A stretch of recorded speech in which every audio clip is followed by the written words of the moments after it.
Ubwo Uganda iri kujaguza ekiro ky'abakozi mu ihanga twabasa kugambaho n'abakozi batari bamwe na bamwe abagamba aha nshonga zitari zimwe na zimwe. Councillor Tumukunde Joshua yabiriko mugasho gwo kujaguza ekiro eki kandi yashaba gavumenti okukyendeza aha mushoro okubasa kuyamba abakozi kwongera aha ntaasya.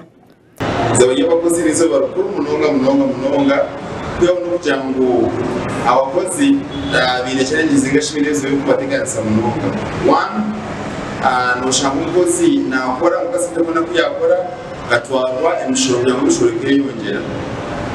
Icya kabiri ushanga umukozi nagezeho kugira ngo ahera bona school fees so expenses ushaze zaba nyingi. Dr. Gracious Nwasasira yatangaza ko kireki kishemerire kwongera umuhimbo mu bakozi aho yashaba ko abantu bashashurwe sente ziri kwingana n'emirimo y'ibari gukora. Tushaneka bisetoti turishitamanika tukabaje mpaka oweyangeri ningashi setting zona karbatabire ngo kitwenda minimum wage uguno mushahara ugukorerwa yo gukira ubwo umuntu ashemerwa nabona kurigira umurimo gwa gukora. Menex Flash we yasima abo kireki kandi yashaba bakama abakozi okuhereza abakozi obugabe bwabo. Kireki ntera doki amugasho bw'abakozi ahihanga n'umusibona tureba naha bugabe bwabo bonka tushanga ngo companies zimwe ziceyongera kubatira ubugabe bw'abantu n'abamwe bakora heru nanka hino mu ihanga so tushaba ngo realeze garikemu kandi za respecting ubugabe bwabo.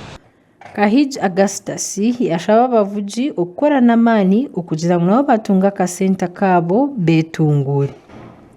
Cyo kubanza mbanyetaga buri muvugi abayinga ID kandi ni masubiza mu gusoma bakorera kubagereza atekindi nimbefenje kugira ngo abakora bafite zabo bakore mu nonga batayamana mingi basaving bafuna kasente kake hatara bafune tike zabo. Mubandizi Brian we nagira ngo kireki nakireba nk'ekiro cy'abakozi ba gavumenti kandi bonka ba boda bine kukora okutasya akasente. Tweke ikikuru cy'abakozi tweka ba boda kirero cy'abakozi ba gavumenti abo kuba twitwe waraburi izobo bine kasarere twiki umwe nito kiro kikuru cy'abakozi kirero cy'aba gavumenti. Olivia Kamsime awa Tayari West Omurimbara.